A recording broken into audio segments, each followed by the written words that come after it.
Oui, voilà, je remercie mon ami Ferreres, Marcel, qui est venu justement faire un reportage sur l'historique de notre communauté et de le combat que nous menons.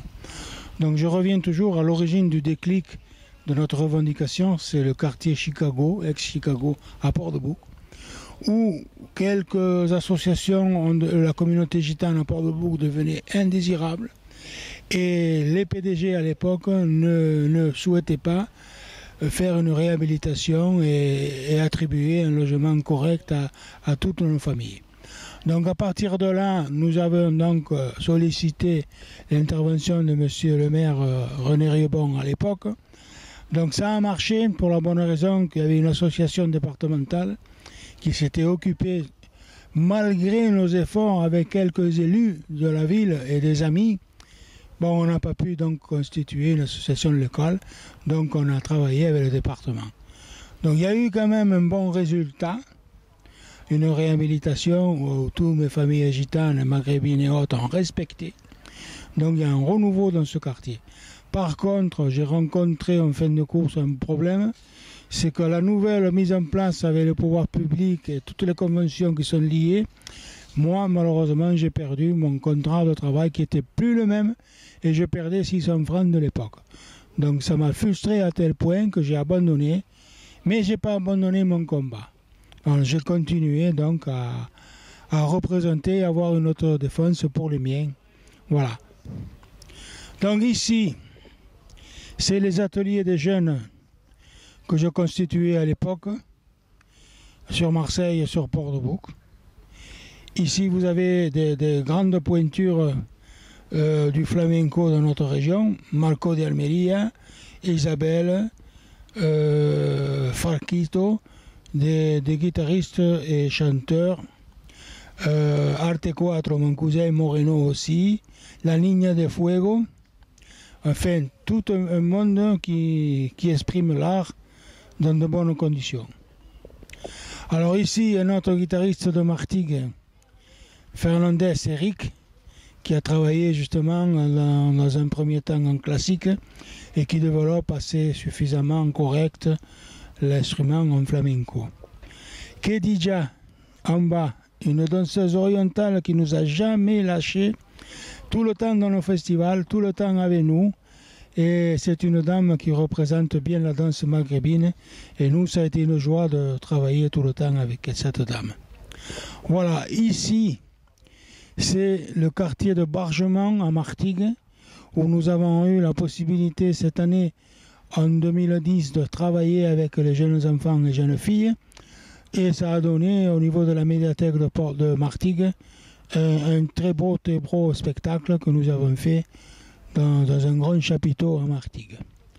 Voilà, ici en bas, vous avez le groupe Moreno de la famille.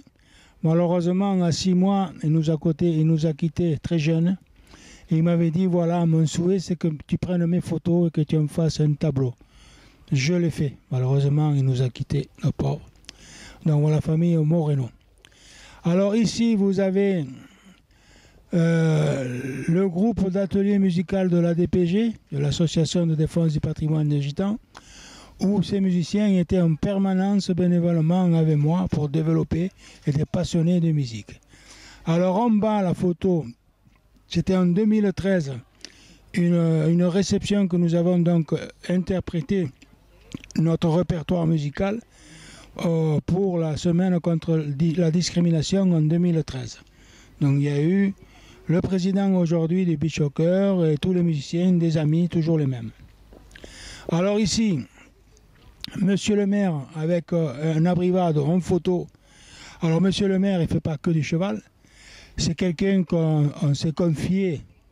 Il y a une certitude sur la prise en compte de toutes nos activités, y compris celle de la semaine contre le racisme. C'est le seul maire de la région PACA qui soutient et qui est solidaire à la défense de la discrimination.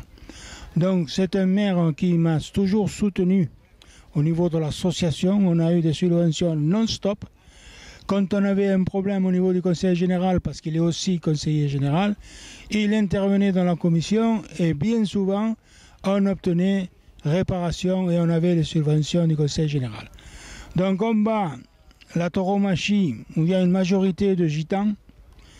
Donc un hommage à Camarón de la Isla et son complice Paco de Lucia. Donc ici, vous avez encore un ami de fosse, un vrai méditerranéen, parce qu'il a tout l'historique du vieux écusson, de tout l'historique, la relation avec les gens du voyage. Il est en photo en bas avec sa cousine, qui est une des responsables des manades. Donc il s'appelle René Piacardi, un bon ami, fiable. Chaque année, il nous a donné un coup de main, toujours présent, toujours motivé. Voilà. Alors ici, il y a un salut, un hommage à Camarón de la Isla, un renom flamenco qui nous a quittés. Donc il avait beaucoup d'avance sur son répertoire. Et je pense que tout le monde a son sentiment et en s'en rappelle tous. Alors ici, vous avez le président de l'Union française des associations tziganes, l'UFAT. Donc c'est Alain Domas, quelqu'un qui se démène beaucoup, qui est souvent au ministère et qui défend notre cause. Donc en bas, vous avez la revendication de tout le titre, ce qui est développer la culture, etc., etc. Et un historique de notre immigration qui est fait que depuis le départ de l'Inde et jusqu'à maintenant, quoi. Alors ici, vous avez un support littéraire de la langue ancestrale, le chypre-romani. Alors la chypre-romani, c'est une langue de liaison, le calo pour l'Andalousie, et cette langue, donc on peut facilement dialoguer avec les Roms aujourd'hui, donc c'est une langue de base. Donc voilà. Dans la littérature, à l'époque où il y avait Giorgi Vicini, Giorgi qui représentait le respect des Roms et l'association et qui travaillait en collaboration avec les éditions Valleda de l'époque. Alors ici, vous avez Sacha Zanko avec Giorgi de nouveau. Alors Sacha Zanko, on le voit là, donc il y a 100 livres de son père qui a été édité. Sacha qui monte tout seul un moteur d'un Y, un camion à l'époque, et moi qui travaillais dans un atelier de fosse à l'écothèque. Alors en bas, vous avez Pierre Young. Pierre Young, ça a été un des représentatifs du pays français de notre communauté, qui était amené à se présenter dans chaque commémoration à Paris. D'ailleurs, le seul qui a réussi à obtenir le drapeau financé à l'époque du premier mandat de François Mitterrand. Donc le drapeau de couleur dont je vais vous donner le détail. Alors, vous avez ici les définitions exactes des couleurs. Donc le bleu, le rouge, la persécution, la nature, et enfin tout le symbole est bien expliqué et détaillé.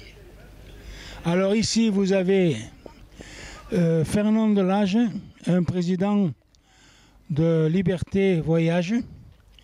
C'est quelqu'un qui est un homme de terrain qui travaille souvent en relation avec les mairies qui sont hostiles toujours. Et donc grâce à ces efforts, on arrive aujourd'hui à abolir la loi du cahier de circulation, du carnet de circulation, qui justement, après 100 ans, on arrive aujourd'hui à déstabiliser et donc à réformer cette loi qui fait mal. Donc voilà, ça c'est les titres de l'UFAT, à l'époque où j'étais donc président de l'Association de défense du patrimoine gitan, dans l'UFAT qui est l'organisme qui rassemble et qui est représentatif. Alors ici vous avez Maurice Ruiz, et qui est un sage qui est intervenu chaque fois, à tout moment qu'il y avait des litiges entre les Maghrébins et les communautés. Il se déplaçait tout seul pour aller arranger les affaires, trouver des solutions, des terrains, éviter le pire. Donc quelqu'un de poigne. Falares aussi, un ami, un très ami qui apportait beaucoup de conseils dans les réunions. Alors ici vous avez donc une image qui a été faite lors de la discrimination, une semaine de la lutte, une semaine. Donc on avait choisi la photo où il y avait des gens de couleur, un peu tout le monde, pour justement prouver que réellement, nous, on n'a pas de frontières. Donc ici, vous avez les textes des gens du voyage. Hein? Bon, nous, quand on dit un voyageur, c'est quelqu'un qui voyage. Et le voyageur qui est forcé, contraint, qui ne voyage plus, est aussi un voyageur, pour nous. Donc voilà, tant qu'on ne sera pas doté d'un pouvoir visible devant les institutions, on aura des difficultés à être reconnu et représentatif. Donc il y a eu des événements inadmissibles qui se sont produits par des députés et des maires soi-disant républicains, qui ont allé même refuser l'exhumation d'un nourrisson. C'est grave. Donc ils ont été exhumés à 7 km de la ville. Bon, c'est pour ça que je dis, je suis gitan, je suis pied noir, je suis français et je suis Charlie.